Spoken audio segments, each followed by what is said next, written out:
नमस्कार दोस्तों, मैं देवेंद्र साहू स्वागत करता हूं आप सभी का आपके अपने YouTube चैनल देवगीत क्लासेस पे। लाभ तथा हानि के प्रश्नों को कवर कर रहे थे, जिसमें मैं 16 प्रश्न को डिस्कस कर चुका था। 17 से लेकर 20 तक के प्रश्नों को आज कवर करने वाले हैं और ये टाइप 1 के प्रश्न हैं। देखना है कि सॉल्यूशन किस प्रकार से मैं करा रहा हूँ, सोचने का तरीका आपका कैसे कैसे हो सकता है उसको ध्यान से देखिएगा। प्रश्न क्रमांक 17 क्या लिखा हुआ है, सॉल्यूशन 17 क्या लिखा है, प्रश्न पढ़ें अच्छे से। एक वॉशिंग मशीन का विक्रय मूल्य इसके क्रय मूल्य का 1/3 है। लाभ प्रतिशत अपने को ज्ञात करना है। जैसे प्रश्न बोला उस हिसाब से कि सेलिंग प्राइस क्या है, कॉस्ट प्राइस का 1/3 1/3 ना, तो सबसे पहले 1/3 को आपको सामान्य भिन्न के रूप में चेंज करना पड़ेगा। तो 3 एकम 3 मतलब कि 1 तिया 3 और इसके साथ 1 जुड़ता है तो ये 4 अर्थात 4/3। ठीक है, मतलब कि CP का 4/3 है क्या, SP। अब इस इक्वेशन का मतलब ध्यान से समझेंगे क्या हुआ है। इसका मतलब ये SP के बटे में क्या लिख सकते हैं, CP, और बराबर में क्या हो गया 4/3 तिर्यक गुना करके। अब इसका मतलब क्या हुआ, यदि कॉस्ट प्राइस 3 रुपये है तो सेलिंग प्राइस होगा 4 रुपये।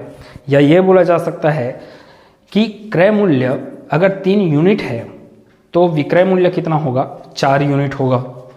या 300 है तो विक्रय मूल्य 400 रुपये होगा। ठीक है, यहाँ पे रुपये की बात नहीं किया गया, आपको लाभ परसेंटेज पूछा गया है। अब आपको बात क्या समझ में आ रहा है यहाँ से कि 3 यूनिट में खरीदा गया, 4 यूनिट में बेचा गया, तो लाभ कितने यूनिट का हुआ, 1 यूनिट का। अब लाभ परसेंटेज निकालना है तो सिंपल सा सॉल्यूशन कि लाभ का प्रतिशत क्या होता है, लाभ बटे क्रय मूल्य। क्रय मूल्य क्या है आपके पास, 3 यूनिट। ठीक है, फिर यहाँ पे गुना अगर किया जाए 100 का तो परसेंटेज में मान निकलेगा। अब इसको भाग लगाना है तो 3 से 33 बार में ये भाग जाएगा ना, 33 या 99। एक बचा किसकी तुलना में, 3 की तुलना में, तो 33 सही 1/3% का क्या होगा, लाभ होगा। ऑप्शन नंबर C प्रश्न का उत्तर है। ठीक है, मैंने सिंपल इसको भाग लगाया, 100 को 3 से भाग लगाया, कितना आएगा 33 सही 1/3। अगला प्रश्न देखेंगे 18वां। साइबाल ने 8% की हानि पर एक कमीज 345 रुपये में बेचा। इतने लाइन से क्या समझ में आया कि भाई 8% का हानि हो रहा है। कब हानि हो रहा है, जब 345 रुपये में बेच रहा है। तो सिंपल सा बात यह है 345 से ज़्यादा रुपए में वो खरीदा रहा होगा। ठीक है, तभी तो उसको 8% का हानि हो रहा है। प्रश्न ये पूछ रहा है कि 12% का लाभ प्राप्त करने के लिए कितने रुपए में कमीज की बिक्री की जानी चाहिए। आपको हानि हो रहा है कब, जब 345 में बेचे। आपको फ़ायदा होना चाहिए, तो भाई 345 से ज़्यादा में आप खुद खरीद के आए हो और उससे भी ज़्यादा में बेचना है। और उससे कितना ज़्यादा में बेचना है, इतने ज़्यादा में बेचना है कि 12% का आपको क्या हो जाए, लाभ हो जाए। तो सबसे पहली बात तो आपको क्रय मूल्य निकालना पड़ेगा, क्योंकि क्रय मूल्य को निकाले बिना आप लाभ का परसेंटेज नहीं निकाल सकते हैं। तो सबसे पहला दौड़ लगाना है आपको क्रय मूल्य निकालने के लिए। तो सॉल्यूशन 18। अब मैंने बताया डायरेक्ट क्या बताया है कि सेलिंग प्राइस क्या होता है, क्रय मूल्य। अब हानि हो रहा है ना आपको, तो सेलिंग प्राइस क्या होगा, क्रय मूल्य में हानि कितना हो रहा है, 8%, अर्थात आपने 92% में बेचा है। ठीक है, तभी हानि हो रहा है। तो 92/100। ठीक है, अर्थात क्रय मूल्य गुना 92/100। यहाँ से आप SP देखेंगे तो SP कितना था, 345 बराबर CP गुना, इसको 4 से अगर भाग लगाया जाए तो ये होगा 23। ठीक है, ऊपर में क्या आएगा आपके पास 23 और बटे में आएगा 25। 4 से भाग लगा दिया मैं। अब यहाँ से क्या समझ में, CP गुना 23/25, तिर्यक गुना करें तो CP का वैल्यू निकल जाएगा। तो 345 गुना 25/23, ये किसका मान है, CP का मान है। हो सकता है कि 23 पूरा का पूरा उसको काटे, 23 क्या करे, उसको पूरा का पूरा काटेगा तो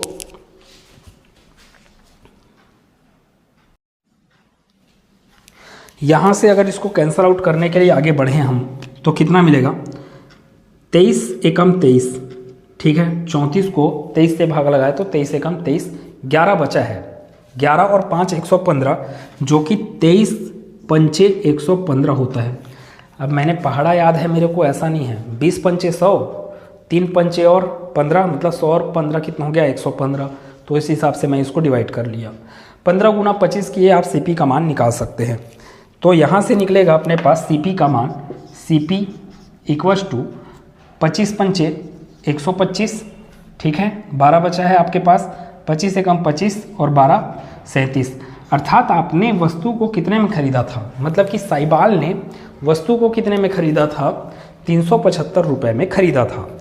अब आपको क्या करना है भाई, 12% का लाभ कमाना है ना, तो इसका 112% निकालें। लाभ इसलिए 112, ठीक है।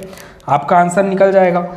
अब आंसर के लिए आगे बढ़ूं मैं, तो आंसर क्या है, सीपी का 112%, यही तो एसपी है, ठीक है। SP2 बोल सकते हैं इसको। बोला गया है 12% का लाभ प्राप्त करने के लिए कितने में बेचा जाना चाहिए, ये बोला। तो सीपी का वैल्यू 375 गुना, इसको कैंसल आउट करो, 4 से ही कैंसल आउट करेंगे तो ये 25 बार में और ये आपका 28 बार में, ठीक है। 3 एक्स्ट्रा है ना, 3 बार 4 एक्स्ट्रा है, मतलब कि 25 से 3 बार एक्स्ट्रा 28। तो 28/25, 28/25 कैंसल आउट करें, 25 एकम 25, 12 बच गया, 12 और 5 125, फिर 25 पंचे 125, तो 15 गुना 28 बचा लास्ट में। तो ये आपका आंसर कितना मिलेगा फिर, 15 अट्ठे 120, 12 बचा। पहाड़ा याद रहना चाहिए, मुँह जबानी रहना चाहिए सब चीज़ें, तब होगा जल्दी जल्दी। 15 अट्ठे 120, 12 बचा, 15 दूनी 30, 30 और 12 42, 30 और 12 42, तो 420 रुपये में बेचा जाना चाहिए। ऑप्शन नंबर डी, 420 रुपये में बेचेंगे तब 12% का लाभ होगा। यदि हम लोग उसको, मतलब साइबाल अगर उसको 345 में बेच रहे तब 8% की हानि। कौन सी वस्तु को, जिसको उसने कितने में खरीदा था, 375 में खरीदा था, उसी को अगर वो 420 में बेच दे तो 12% का लाभ होगा। ठीक, आगे बढ़ेंगे। आगे का प्रश्न 19 नंबर का प्रश्न, क्या बोला 19 नंबर का प्रश्न, पुराने स्टॉक के निपटान के लिए एक व्यक्ति ने एक टी सेट को 2565 रुपये पर बेच दिया, जो लागत मूल्य से 43% कम था। अच्छा, क्या बोला, 43% कम था, अर्थात बेचा कितने में, 100 माइनस 43, ठीक है, अर्थात 57, ठीक है, 57% में बेचा है, ठीक है। 12% का लाभ प्राप्त करने के लिए विक्रेता को सेट खालिश रुपये अधिक मूल्य में बेचना चाहिए। मतलब सेम प्रश्न है, इसमें हानि हो रहा है, अर्थात 43% कम था करके ना, तो हानि 43% के हानि पे बेच रहा है। तो फिर वही बात सेम जैसी इधर बनाए थे वैसी, SP इक्वल्स टू CP ना, कितने में बेचा है, 2565 पर बेच दिया। फिर SP equals to CP into कितने में, 57%। सर ये 57 वाला डाटा कहाँ से आ गया, 43% कम में बेचा गया है, मतलब कि 57% ही तो बचा फिर, ठीक है। आगे तो यहाँ से SP का वैल्यू दे दिया है, इतने में बेचा करके 2565 गुना 100/57 बराबर CP का वैल्यू है। ये कैंसल आउट करेंगे तो कर सकते हैं, 19 या 57 होता है, 19 का पहाड़ा पता है तो कैंसल आउट कर सकते हैं। मैं अभी नहीं कर रहा हूँ क्योंकि इसका ज़रूरत अभी और पड़ेगा आगे, CP का वही तो ले जाना है ना आगे, 12% का लाभ प्राप्त करना है।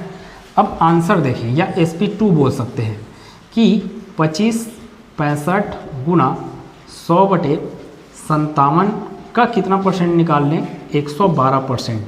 लाभ कमा रहे हो इसलिए 12% का लाभ प्राप्त करने के लिए बोला है, इसलिए इसको यहाँ पे मैं डायरेक्ट 112/100 किया और कैंसल आउट कर रहे हैं तो और कितना आएगा, ये 28/25, 4 से कैंसल आउट किया तब, ठीक है। और कैंसल आउट करेंगे 5 से, अब ये कैंसल आउट हो जाएगा आसानी से, तो पहले 5 से कर लें या फिर 25 से कम 25 और ये 25 चौक 100। ऊपर में 4 बचा, ऊपर में 28 बचा, नीचे में 57 बस बचा है, ऊपर में 25 65 बचा है। तो सबसे पहले काम करो 3 से कैंसिल आउट कर लो। 19 का पहाड़ा अगर नहीं बनता है तब की बात है ये। 3 से कैंसिल आउट करूँगा तो ये 19 बार में, इसको 3 से कैंसिल आउट करूँगा तो 3 अट्ठे 24, 1 बचा, बगल में 6 16, 3 पंचे 15, फिर बगल में 1 और 5 15, 3 पंचे 15। 855 गुना 4, एक बार लिखता हूँ मैं, 855 गुना 4 गुना 28 बटे 19। ठीक है, 4 19 28, 19 में कोई भाग नहीं होने वाला, अर्थात 19 का पहाड़ा अब आपको पढ़ना पड़ेगा ही। ठीक है, 855 को घटाने के लिए तो 19 का पहाड़ा पढ़ेंगे तो 19 चौक 76 होता है, 19 चौक 76। ठीक है, अब कितना बच गया यहाँ पे, 9 बच गया, 9 और बगल का 5 95, 19 पंचे 95। तो ऐसे ऐसे भी प्रश्न हैं जहाँ पे आपको 19 का पहाड़ा पढ़ना ही पड़ेगा, 17 का पहाड़ा पढ़ना ही पड़ेगा। तो सलाह ये है कि 1 से 20 तक का पहाड़ा अच्छे से याद करके रखे रहे। ठीक है, अब ऐसे ऐसे जो चीज़ हैं वो आपका कैलकुलेशन बढ़ाने का काम करते हैं और एग्ज़ाम में टाइम ले रहे हैं कैलकुलेशन करने में, मतलब कि बाकी के प्रश्नों में दिक्कत होने वाला है फिर समय की कमी के कारण। 45 गुना 4, 45 दूनी 90, 90 का और 2 गुना 180। ठीक है, तो 180 गुना 28। अब 18 का पहाड़ा होना चाहिए, या फिर आप जैसे नॉर्मल गुना करते हैं वैसे गुना करेंगे। फिर 18 का पहाड़ा 8 बार पढ़ना है तो कितने बार आएगा आपके पास, शून्य का तो शून्य लिखा गया, शून्य का शून्य, 18 का अट्ठे में 144। ठीक है, 18 अट्ठे 144, 14 बचा, 18 दूनी 36, 36 और 14 कितना हो गया आपके पास 50। ठीक है, तो 5040। हाँ देखो क्या लिखा गया है, कितने रुपए अधिक मूल्य में बेचना चाहिए लिखा है। अब ऑप्शन आपको दिखा नहीं, प्रश्न अच्छे से देख लें, क्या बोला गया, कितने अधिक मूल्य में बेचना चाहिए बोला। अच्छे से प्रश्न फिर से पढ़ें। पुराने स्टॉक के निपटान के लिए एक व्यक्ति ने एक टी सेट को 2565 में बेचा ना, तो 2565 से कितना अधिक हो रहा है अब मूल्य। अगर ऐसा करना है तो 5040 में से किसको घटा दें, पुराना वाला बेचा गया मूल्य को घटा दें, तो आपको समझ में आ जाएगा कि कितने अधिक मूल्य में बेचा जाना चाहिए। 10 में 5 गया 5, 13 में 6 गया 7, यहाँ पे 3 बचा था, यहाँ पे है आपके पास 9, 9 में 5 गया 4, यहाँ पे है आपके पास 4, 4 में 2 गया 2, 2475 ऑप्शन नंबर सी प्रश्न का उत्तर हुआ। ठीक है, तो बढ़िया बढ़िया प्रश्न है, आपके सोचने का तरीका ही है कि प्रश्न में पूछा क्या है और उसके हिसाब से आप क्या कर रहे हैं, इक्वेशन बना के उसको आगे हल कर रहे हैं।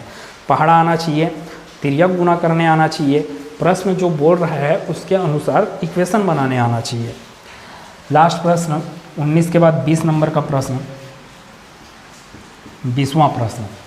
अनुषा एक सैंडल को इसके विक्रय मूल्य का 7/10 मूल्य पर खरीदती है और इसके विक्रय मूल्य से 10% अधिक मूल्य पर बेच देती है, उसका लाभ प्रतिशत ज्ञात कीजिए।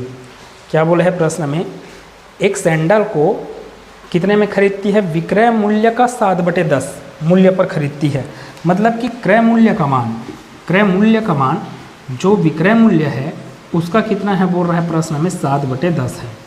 ठीक है, या यहाँ से आप रेशियो के रूप में सोचना चाहेंगे तो भी CP/SP = 7/10।